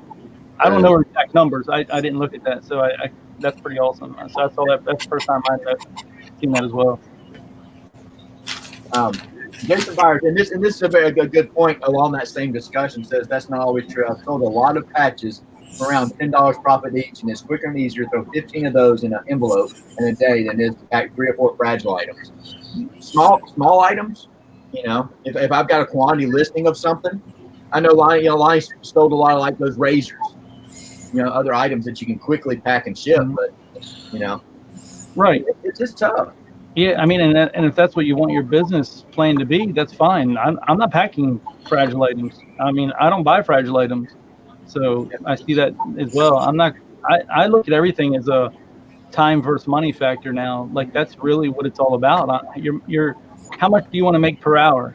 I mean, I want to make $100 per hour because I got bills and I got to pay it. I'm not going to do it if it's not going to pay me $100 an hour, and that's what is people have that hard. They devalue themselves. You're worth more than what you value yourself, a lot more. And if you're selling, $5 items, your average sale price is what you make per hour. I mean, that's what it is, roughly. Right. And but like I've always said, it's not a one size fits all kind of business. Just because Tommy does that or I do that or do this, some people have those higher margin items, that they can raise their average sale price in their area. And average sale price doesn't mean everything or anything, really. It's that the profit of that average sale price is what really is the ticket. You know what I mean? And I've had so that term gets thrown around a lot without an understanding of if you have a $50 average sale price, that's fine, but you got to have a $10 buy-in or whatever. You know what I mean? So right, and that's why I cringe. A lot of times I watch all these what solds or what I'm packing up going out today. You see this big pack of orders, and it's, well, I sold this Xbox game and I got $3.75 and $4 shipping. Mhm. What I mean? And I still have that stuff in my store that I'm still getting through. I'm not gonna. I mean, I would never tell someone that I don't. But every time I sell it, when your cha-ching goes off and you see a $7 total all-in sale, do you get excited to go pack it? Hell no, I don't. No, now when that happens on my phone and it's like anything less than $50, and I'm like, I gotta pack that again. Yeah, and it gets worse. It gets worse as it goes along. You know, mine's like 30. If it's worth less than 30, I don't want to pack it. I'm like, oh. But in my opinion, a lot of people that are getting into this business can't jump right in and have that $30 margin or that $30 margin. right, absolutely. No, You've got to work through stages. And I've always said I don't like the word levels. You know, when I'm talking about different sellers that are different areas or different locations of their career in this. Well, and another thing is full-time versus part-time. Full-time, you have a little more leniency on what you can sell because it's your full-time business. If you're already in a store and you're buying stuff regardless, and you throw a couple more $10 profit items in there, you're not hurting yourself. But if you're part-time, cherry pick the hell out of it. I mean, that's the thing. That's the ticket. You don't have to, because your time's even more valuable as a part-timer. Cherry pick is the best. That's the struggle. And that was something that was a little bit hard for me to change my mindset, going from part-time into full-time. You know, when I was like you're saying, when I was part-time, I could afford to only look out for those home runs and be very selective in what I bought. Right. I still need to be selective, but I still need to have some of those non-home run type items that are reasonable. I think everyone can relate to when you're outsourcing, right? When you get home, there's a feeling you get when you sit down to list everything, and that's how you know whether you did it right or wrong. If you get the good feeling when you're where you want to be with your numbers, right? I want to list this. I'm in a hurry to list this, and then you take the rest and throw it in a box that you don't want to list. Yeah, I'll get that later. But if I had $150 items, I would literally list all of those right then and there. Yep. I wouldn't sit on them, any of them. But Yeah, if I had 10 $50 items and the rest were, I think that's an easy way to determine whether you made a good buy or bad buy. Right. Just how quickly you list it. right. And if I went out that same day and bought 10 $50 items, but the rest of them were 10 and less, guess what? I'm going to do those, go eat dinner, and put the rest in a bin. I'll get them another day. yeah, Those are bad buys right there. All right, you know that. So that's why we have death piles, because we don't want to list what we bought, right? Yeah. Right. No one's going to sit $100 great buys that are going to sell immediately in their death pile and let it sit. yeah.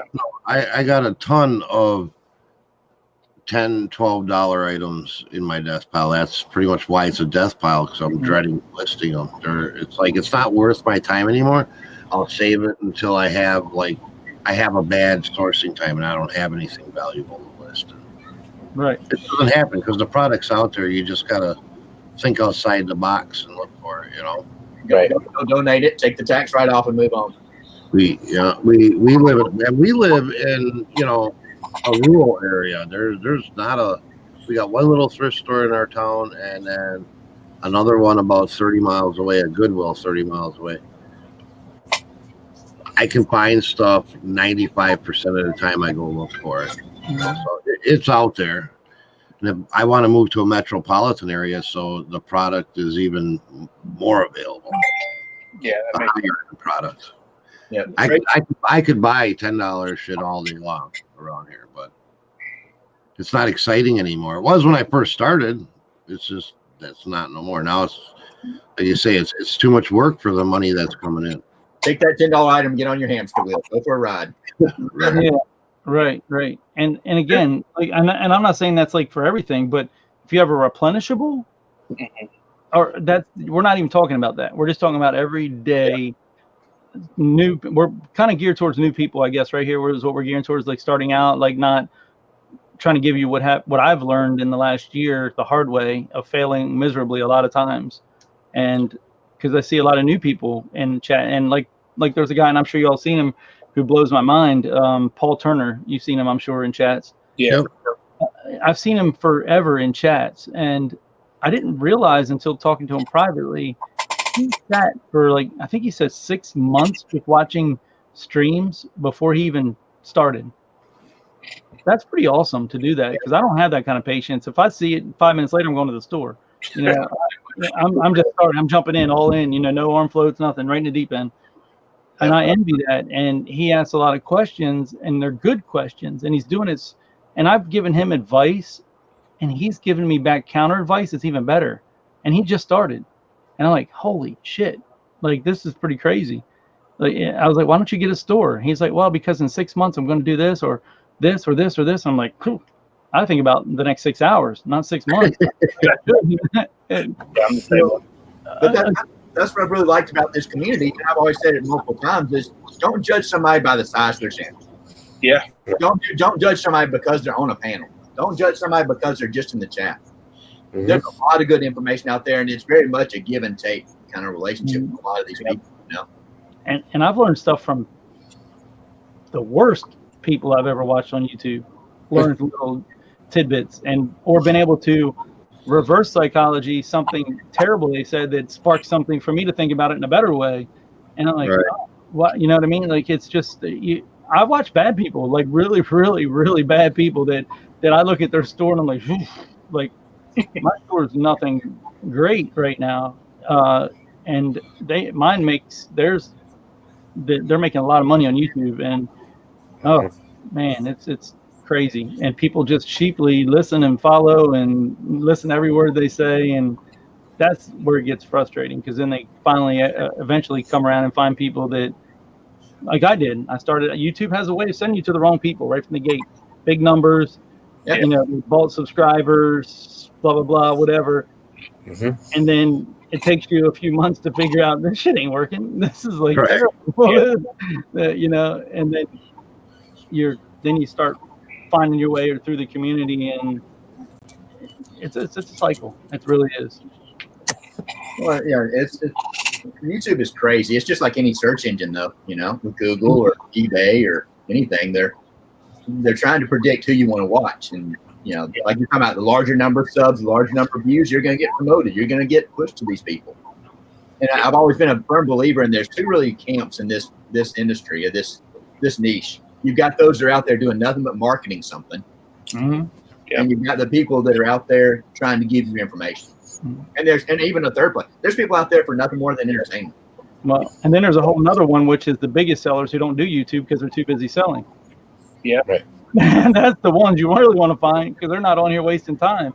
They're out there grinding, you know, they're making big money because they don't have time for YouTube. So those are the ones that you want to be in. They do something different, like they do morning conference calls, you know, $500 a month to be in their group to listen to millionaires talk about how to run your business. And that's where the goal for me would be, if I really wanted to level up, to get their mind, figure out how their minds work. But you know, at this point, I'm not there. So, but they do those meeting of the minds for the Millionaires Club, and you got to pay to play in there. You got to pay big money to get into that. Right. But you still got to be careful with some of those. I know there's a few of those out there that are saying they're millionaires sellers in there. Gross number. Yeah. Oh man. Yeah, they're not afraid to say gross. Right. Gross means absolutely nothing. If people are not showing you, I don't watch anyone really. I don't watch too much pre-recorded anymore, regardless. But I do not watch anyone that talks about Amazon, for one, because they don't ever tell you. It's a different market, and no one can talk about anything that helps you really, because it's too close to their pocket. So you can learn about the software, and that's about it. You're not going to learn about products. You're not going to learn about any of that, which is understandable. I don't expect that. So anyone that does Amazon, I don't really even watch. And I don't watch anyone who doesn't show them what they do. Like if they say they're an eBay seller, but you never see what's sold or a listing or a shipping, or I don't watch it. I refuse, because they're 99% of the time I found out those people are full of crap. They're not really doing it. And I think the point to take away is you just got to be careful with who you watch. And that can go from either side, being smaller or larger. And, you know, I think a lot of people that watch people on YouTube, make I hate to say a personal connection. They connect with the person because they like their style. They like, whatever, Right. And it's also, psychology works weird. So if I start following someone because I like them personally, I'm probably going to trust them and what they do in their business a lot more than someone else too, and which might not be good, or it could be great. I mean, just depending on who it is. Right. You got to really be careful. And all the big people say surround yourself with 5. You're an average of the closest 5 people in your circle. That's where you're at, and you really want to surround. If you want to level up, if those people are below you or equal to you, those 5 people are going to hold you down or pull you down. Yep.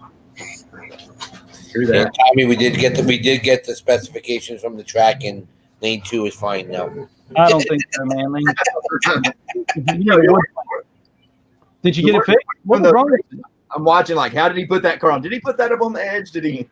The lane 2 was jacked the other night, man. I don't know about recently, but I think you had some warpage in the floor there or something. Worked. Lane 2 won it the whole thing the other night. So I don't know. I'm gonna be building a whole new track anyway. So well, yeah, but that was a Porsche. Tommy's gonna be building a track too. Wasn't that like that final lap race of Porsche versus Pinto? I mean, you could have put the Porsche going uphill and the Pinto downhill. It still would have won. It didn't matter what lane it was. Oh no! But I know. I was just messing with you. I know you are. It's a lot of fun. It's a reseller's night out to just have some fun and enjoy it. Well, I think people are finding that it's pretty, and that's what our whole point was with Tracy and I. Really, not to even talk about eBay too much. Mm-hmm. We just wanted to have fun and just relax because we stress. A lot of people stress. Mm-hmm. And now I've seen since we started, and people see that it's okay. It's happening a lot. Like Tommy now, he's doing. I don't know if it has anything to do with us, but he's doing it. I see other people are just starting to relax a little bit, and I like that. It doesn't have to be all business and all the time. People want to have fun just as much as they want to learn, I think, right? And it's funniest part is, even though we have a lot of fun, people still they want to learn about how the track works and how this works. And I get a lot of emails. How does this work? I just found all these cars. What about this? And I don't mind it. If someone asks a question, I don't mind giving them my opinion. But again, I'm no guru. I'm no professional. What I've learned and the mistakes I've made is all I can give. And I don't mind answering that on our show. We just go in with no agenda though. Generally, other than last night, I kind of had an agenda because I felt that something was weighing on me pretty heavy with the listings thing. And it's still, I know people don't understand it, and I know people are going to fight you because everyone's close to their business, right? So if you say something that is their business model, they're going to reject it and they're going to be defensive. And I understand that. I totally understand that.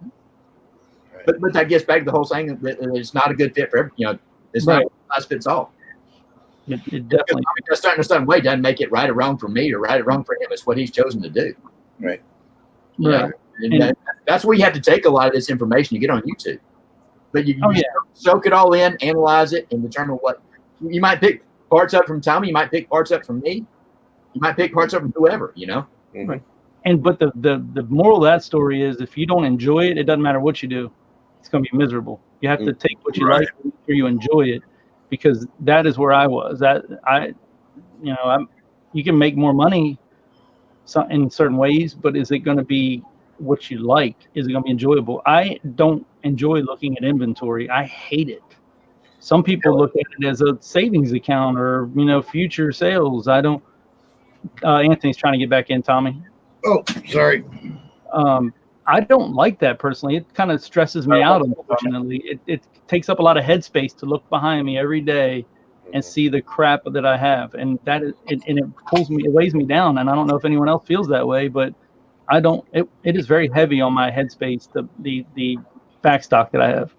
And it's that way because it's overwhelming. Mm-hmm. You look at it and say, oh my gosh, there's no way I'm ever list all this stuff. But again, if that whole room was $30, $40, $50 items, it wouldn't be heavy. It'd be like Christmas every day, right? I'm like, damn, I got to get listing this stuff. This is money. Right. But now most of it's $5, $10, $15, $20 items. I have no interest to list it. And I'm doing it but it's miserable. Yeah. I've been rethinking my whole objective, even that I had like as little as 30 days ago. I was telling myself I need to get a bigger space. I need more room. And it was like, I was thinking I need more room to store more junk. No, you need a smaller room. Instead of thinking, how do I get more shit in this area? I should have been thinking, how do I get this shit out of this area quickly and turn it over quickly? And higher items. Like, and that's the thing. Like, I've been trying to. If Tracy's still here, she's come around to my thought process too lately, because she's got all higher. She's very good at picking higher end stuff. So her stuff moves a little slower. It's higher price, but she doesn't pay high price for it. She has room to move. So now she's come around to the mindset, well, I don't need to hold out for that extra $10, $15 because she doesn't have the cost in it. She has nil in it, and selling it for $100+. You can move it, sell it for 90, whatever. You're still going to make $80 on a, gross before your fees and everything. That's still great money, especially if you can flip in 30 days versus 6 months. How fast you can turn that over versus holding out for that extra $10. Right. And a lot of times we're talking about offers and stuff like that. I always tend to consider how much I have in it versus quote unquote what it's worth. Mm-hmm. Right. And all that, again, it depends. It depends on what time of month it is. How's my cash flow today? Yeah. And I think once I get my store to where I want to be, I will turn offers back on. But right now, because my store is not where I want it to be and I'm just cleaning stuff out, I don't have best offers on at all. Because I'm not going to take an offer on shit that I already don't want to sell. If it's a $10 item, I'm not taking a $5 offer. I'm just not going to do it. It's not worth me packing and shipping it. It's just, and that's a bad way to be, but that's how my mind kind of works. And even though I should let it go and just get rid of it. Right. I kind of contradict myself in little areas sometimes, and I catch myself. I'm like, why are you doing this? But very true. Anthony's mukbanging already. Yep. Damn, we're at 11:30. That went fast. Well, that's, you're talking about having a topic or a title, whatever, for your show. That we always have one, but we veer off into these other conversations, and it's not like we're doing this is our topic, this is our outline. We always cover a lot of good information, but we're the same way every time we do it. Yeah, we do. We throw a topic out for the show, but it derails most of the time into something totally off topic. Yeah, yesterday was alcohol. I think we actually did the best job I've seen today being on topic. We pulled it back in a couple times. Yeah. Mm-hmm. Yeah. And there's no problem going off on those tangents. You just can't go way down the rabbit hole, Right. Right. And I just saw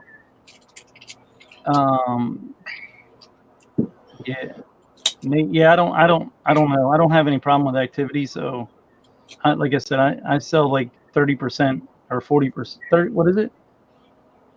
So I got like 350 items and I got 20 going out today. So I don't know what that is, the math, but any more activity, I can't ship it. I'm out. I'm tapped out.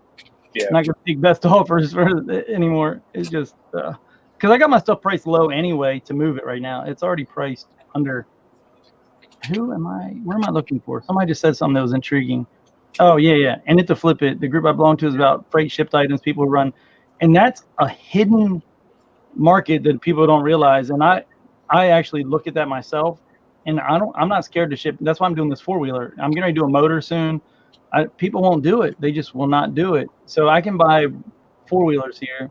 And like this one I have I bought for $800, right? And by the time it's all said and done, it's going to take me about a month or maybe a little more to get every part listed. And so far, over half of what I listed is sold. And it's going to net like about $5-6 grand. Nice. Now, there's some time in it. Don't get me wrong, but it's fun. So I don't care. I like destructing things. I don't like putting them back together, but I like ripping stuff apart. And there's a lot of people that do that with cars, strip cars, and make bank. I mean, bank. If I had the space, I would do that. Yeah, if I had the space myself, I would put a monster pole barn up and buy nothing but high-end wrecked imported cars and strip them. That would be the ultimate right there. I mean, just just like an older BMW that's wrecked, you can get for $2,000, right? Yep. Just the headlights alone are $500. Yeah. I mean, you're just so little investment, and you only need one to get you started and get a nice bankroll going. Oh yeah, and you can start that out even with a lot of times you can buy those cars for like $300 and $400 that are broken down, not even wrecked. And I don't know how many people know him, but someone who does this, him, and he's in your state, is Dusty, Alabama Pickers. Alabama, That dude is the king of buying these big bulk lots like once or twice a year, and you don't have to source the whole for another year. I mean, he just did it. He just bought. Have you seen any of that? The one where he bought the auto parts from the auto parts store? Yeah. Yeah, he bought like $2,000, and it was an auto parts store auction going out of business. He spent like $2,000. Everything he got was pretty much high end, like German Mercedes and all the ECMs, ECUs, all that. Yeah, I mean, and Dusty's smart. He'll let them go cheap if someone sends him an offer because he knows he don't care. He's one of my favorites to watch. If anyone's not watching it, I know not everyone likes the same people in this community, but I really enjoy his train of thought because it's be prepared for a 2.5 or 3 hour video. Oh, that's why I like it. That's why I like it. That's why I love it because he don't edit. You only get one every month and a half now. Yeah. Well, and that's the thing because he don't have time. He just he's busy, but he is. Yeah. If I were to do long tail like we were talking about, his business model is the one I would use. He does it different, totally opposite than I do. It's intriguing, and I think it's smart. I talk about the quick flip all the time, but I also think that there's very brilliant people out there doing it polar opposite. Like Dusty's one of them. But he's not going out there and buying I'm not really the current stuff, but buying onesie, twosie toys. And I'm not saying that's bad. I'm just saying he's buying the one-off items that are not readily available in the market. Right. Yeah. I mean, we bought like 20,000 blank keys or something something ridiculous that I would never think about buying. And his mindset is, I got 20,000 item, replenishable item here that I'm selling for like $5 or $8 that he paid. I don't know, some ridiculous amount for all of them, I think he spent $500 or $600 on the whole thing. Right, and it was some absurd amount of. But again, he only bought them because of the amount that he could buy. He wouldn't buy them if it was he bought 10 of them or 20 of them. Right. Very true. He's fun to watch. That's where I kind of cut my YouTube teeth. That's been 3 years ago, maybe. All right. They made a small mint on sandpaper. Yeah, I don't even. I've gone back and watched a lot of his stuff, but there's still ones that I haven't watched, so I don't know everything about him. But he's one of my favorites. There's not many anymore. It's getting sad out here when you see an alert that they release something. He's one of the very few I get excited about anymore. Yeah, because it's always something different, and everyone else is pretty much the same every day, right?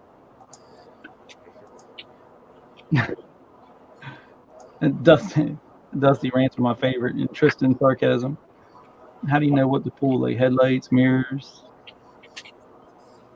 I mean, it just depends.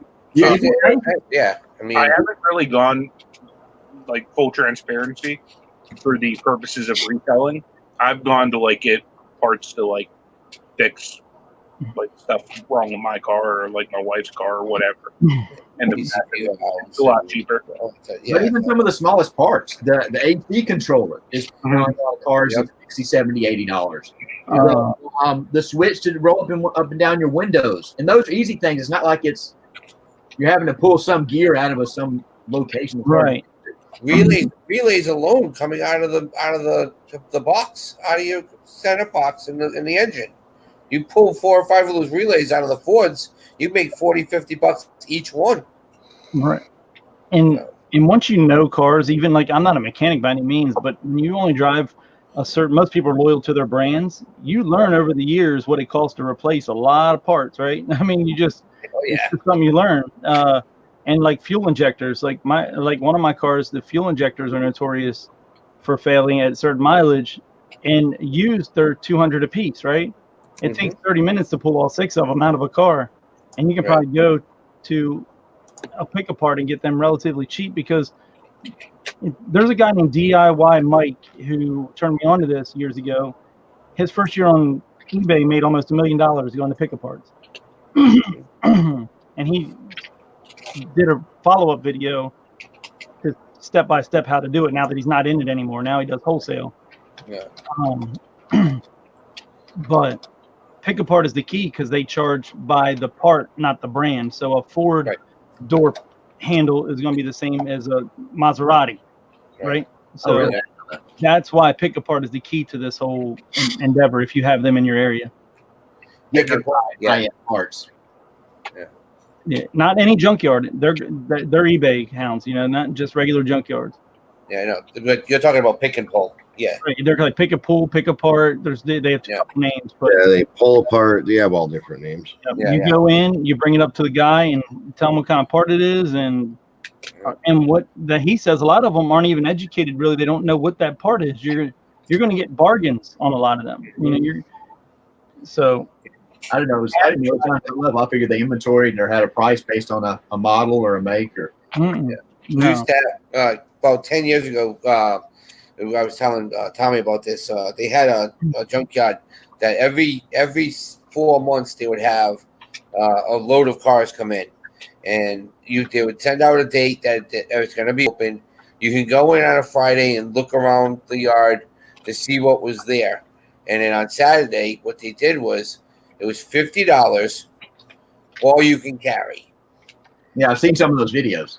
Yeah. So what we used to do is we used to go, and one of the guys that we knew did car stereos. So we went around and emptied out all the aftermarket car stereos, speakers, and everything. Put in and took our toolbox. We did what we had to, and we had one of the big kids. He was my best man.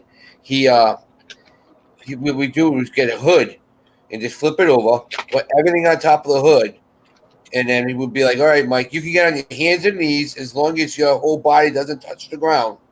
He says we used to lift it up, put it on his back, and all you had to carry it is 25 feet from line to line. As long as you passed it, whatever was on the top of it, you could take. So for $50, we got like $3,000 worth of product. So, right. It was so awesome. And just like anything else, people don't look at those places as income. They look at it as saving money for their personal use. Yeah. Mm-hmm. But, Yeah. Jerry, the fall seller update is supposed to be out on Wednesday. I guess that's next week. Did I just give you guys the longest show you ever had, unfortunately? Sorry. No, we actually did hit one that I think peaked right at like 2 hours, 5 minutes. Did you? I know, because I know usually around 11 o'clock you guys start saying like, all right, guys, we got like 15 minutes left. What are we going to go to? 20 after, quarter after? We don't really have like a dead set cutoff time, Right. I mean, unless whoever's hosting has to get out and go do something or whatever. But I mean, as long as the chat's flowing and we're available, we kind of run it as long as we're done by the time D starts hers. Yeah, we don't want to cross over D. We like watching D. She's funny. Yeah, I like watching D too, and it's getting hard though, unfortunately, to not cross over people. It really, really is. It's getting hard, and unfortunately, eventually everyone's going to have to just be whatever is better for them. They're going to have to do it, and it's not to offend anyone or step on anyone's toes. You just can't. Right. There's only so many hours in a day, right? Well, like we've always said, why? How come that there's only one reason why cable has so many channels, because not everybody's going to like what's on that one channel. Mm-hmm. So Tracy said, "Let's go 3 hours." This would turn from the morning show to the afternoon working hangout. this would be the lunch break room then. And then you can go straight into Tommy's late night and be good. I may actually do a working hangout today after Dee's done with her stream. Yeah.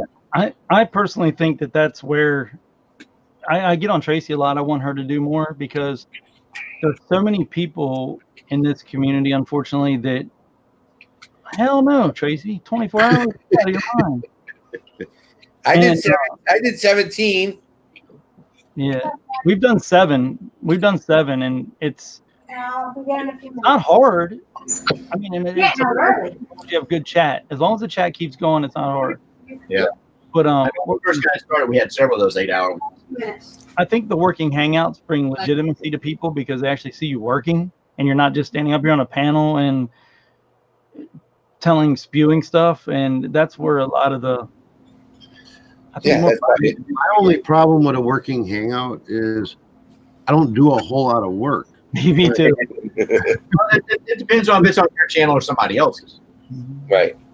Yeah. Even if YouTube in general, if there's a live, I am less productive. Mm-hmm. I'm good as long as I turn it on and listen to it, and I should turn off like my screen. Yeah. Or something, because as soon as I see chat and I get involved in chat and it's like I'm just going to type this real quick, say hi. Now Right. I'm there for 25 minutes saying hi and hello back to everybody, and But that's why I like live versus pre-recorded, because I can interact with people. Right. Mm-hmm. It's still good information. I love the interaction. That's the problem. During my interaction, I could have listed 7 things. Right, exactly. And that's why I don't mean doing like working hangouts all the time, but every once in a while it's nice that people see that you really do the job, Right. Because there's a lot of people on YouTube that you'll never seen any work they do ever. I mean, Right. You've never seen a what's sold, you've never seen a listing, you've never seen a shipping, but yet they stand up here and tell you about all these eBay stores and all this stuff they have. I don't know about anything else, but that's a flag for me. That's a flag that they don't do it. They just know keywords and that's it. And they're on YouTube. Well, Tommy, I already packed your package already. Not Tommy, Bargain Effects. And it's got a smiley face on it. Yep. There's another $15 down the drain. No. Nope. I hope you don't have a matchbox in that big box. There's 4 or 5 of them. Well, there's a shipping issue that you got to address with him right there, Anthony. He's got like a 12 by 12 box for 4 or 5 matchboxes right there. The box. Look. Oh, they're full. Oh, those. Okay, I thought you meant a little part. Yeah. That's the sad part. Dimensional. The weight's going to be nothing, but you're getting billed dimensionally now. It's just so terrible. An inch here and there can make a big difference in no pun intended there. But Don't get crazy going this early. Come on. So size does matter. Yeah. I was trying to stay away from that, but yeah. Has anyone seen her? Did anyone see her listing yesterday that I put up on the screen by chance? Where she got bored and threw her 12th picture up. No. Mm-mm. You didn't see that, Tommy? Didn't I pull up when you were on there? No, I might have been gone already, I think. Oh man. So I'll put a link in here and everyone should go look at the 12th picture that she put on this listing. I dared her to do it. I didn't think she would do it. It wasn't another toilet sale, was it? Oh no, it's better than that. It's better than that. It's Where is the boob sale product? Is that true? Yeah, true. It's Yeah, Rebecca, you do have another box coming. It's still being built with all the stuff from the 1K box. So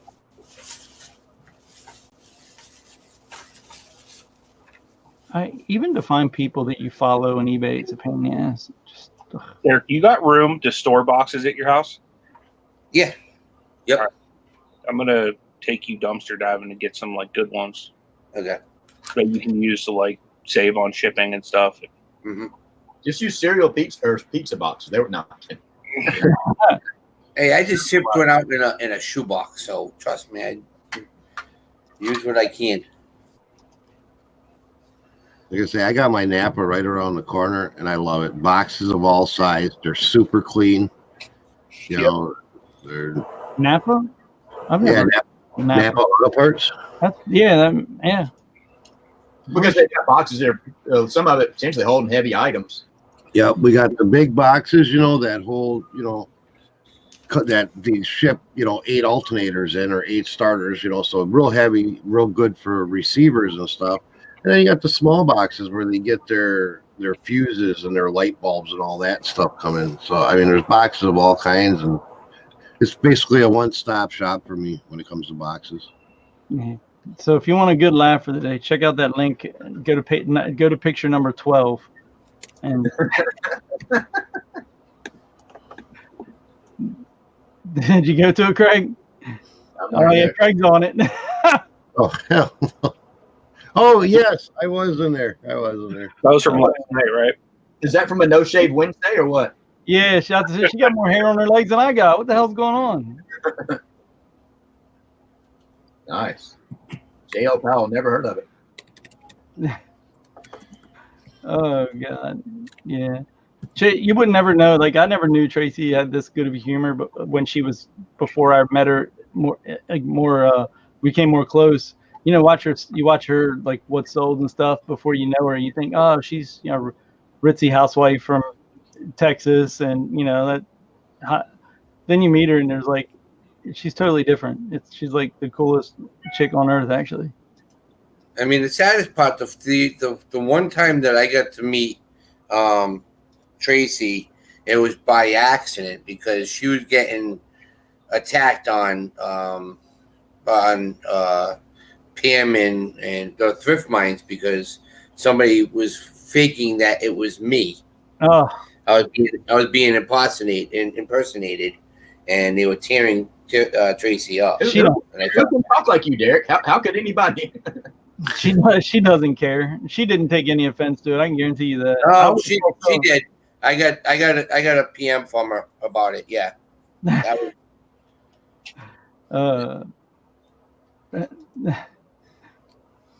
and she'll tell you. See, she said it. Real jerks out there. She didn't like it. I can tell you that one. Tracy, are you the one selling hampers and laying them on your body in a swimsuit? That's a great idea. Now I want to know how many people still have that listing up and are looking at her feet. She got good feet. She was a model. Like, I mean, you go back and look at her modeling picture. She was like, if she could have just stopped eating a little bit and lost 1 inch, she could have been on the centerfold cover. She was 1 inch away from stardom. That's what I always One tell inch away. Hey, size matter. No,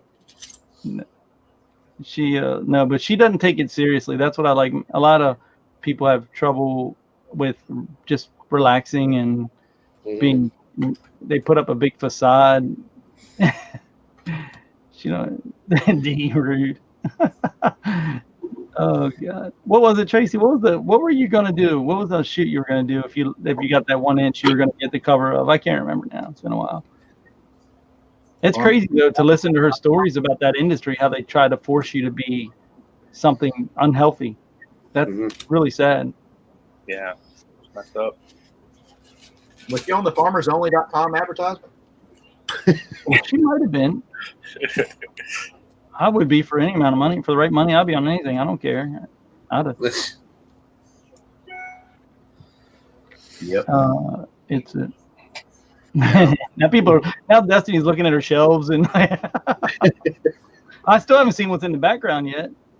I don't know. Oh, cherry picker. Yeah. I'll tell you what, Veronica. I've seen some people that blow me away. Some of the topics we've got on, and people that you see in chats and everything, and then they come out and they start letting themselves go. It'll blow your mind. It's, you know, like we had I don't know if anybody watched Saturday with Dwayne and Heather, his wife, and I didn't know that she had a bipolar issue, and they started talking about it, and you know, it made me uncomfortable because I don't know how to deal with that. I'm not a professional host, so I'm just kind of like seizing up over here, going, you know, like an epileptic over here. And then it started becoming more real and real and real. And then you see the chat and how many people have issues that we don't even know about in that chat. And it allowed them, seeing someone who's very respected, like, you know, Dwayne and Heather talking about their issues, it allowed them to come out and be friends. I'm sure that was really good for some people. Absolutely. Really, really amazing. Yeah, I think, like I said, I think Destiny is getting to that aspect too, where she wants she wants to put a lot of the stuff out there that she's been going through, Mm-hmm. and I give her all the credit for doing that. People need that because people are judged so heavily, especially women. They're judged way more than men, I believe, on like when they put themselves out there on YouTube or whatever. They're women are way more catty, way more jealous, and you just gotta be yourself. And there's a lot of people that need to relate and be able to be free. And we've had 2 shows like that really blew my mind. The one with Heather and Dwayne, and then we had another one where drug abuse topic came up somehow. I don't remember exactly, but then there were so many people that I never even knew, never had a clue, who came out that night and said, X amount years sober. There was 5 or 6 people that I talked to every day that I had no idea, and that felt really cool that they could be comfortable enough to whoever was bringing it up on the show to let it out and give those people the out to be able to get it off their chest. That was the night Alex was on, wasn't it? Was it? I think it was. I think it was. Yeah. He started telling his story, and I think that's what started the conversation. Yeah, you're probably right. You're probably right, because I knew Alex and I heard that he had a story, but I never got to hear the story. So it intrigued me, and I wanted to hear the story. So I asked him, I was like, dude, come on and tell your story, because it was just selfish. I wanted to hear it. It had nothing to do with anything else. And yeah, you're right. I think it was, now that you say that. And just opened up the chat to people that could relate, and he's been through a lot. Alex is amazing. Yeah. He's been through a lot, and I hope he keeps going in the right direction. Yeah. It's 5 till 11. Are we gonna finish up before D gets started? Yeah. I think we should probably get ready to wrap it up here, so we can get a little intermission before D starts, so I can refill my coffee, smoke a cigarette, go to the bathroom, grab a little something to eat. I have a lot to do in the next 5 minutes. Wouldn't it be awesome if you could just channel your channel, like just click a button and it sends everybody over to someone's channel, like, or that'd be really cool. Merge them, or I wish you could Good merge. job. So with that, I appreciate you coming on. I think you shared a lot of information that people in chat they seem to really like. But so I appreciate you joining us this morning. Yeah, no problem. I appreciate the invite. I know your link has been dropped in chat a couple of times. Tommy's link is also down in the description below as well, if you didn't catch it in chat. But and I'd just like to shout out too that our kids have started a YouTube channel to get out there, because they're homeschooled, and being in a reseller family, they're limited on social. They don't have the same social interaction that most other kids do. So they're starting a YouTube channel too to reach out to people. I mean, most of their friends are the people they see on this screen, that they talk with. Mm-hmm. So I'm going to drop a link to their channel too. And if you like what they do right now, they just have one video up, and they want to do more like that. And if you like it, subscribe to them. Let them know, you like it, and they'll do more. If you don't like it, just make a comment and said, hey, you should go in this direction, and give them some ideas. Yeah, that's awesome. I think kids should be taught as early as you can that there's other options out there in this world than being stuck in a cubicle in a 9 to 5. Whether they take that path or not, they know the options out there. Yep, absolutely.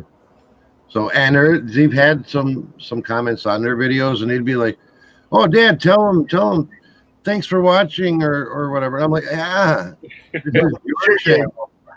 This is your channel. You get over there and comment and reply. I'm not your secretary. So they'll be responding to their comments today, I'm sure. Secretary Tommy. Right.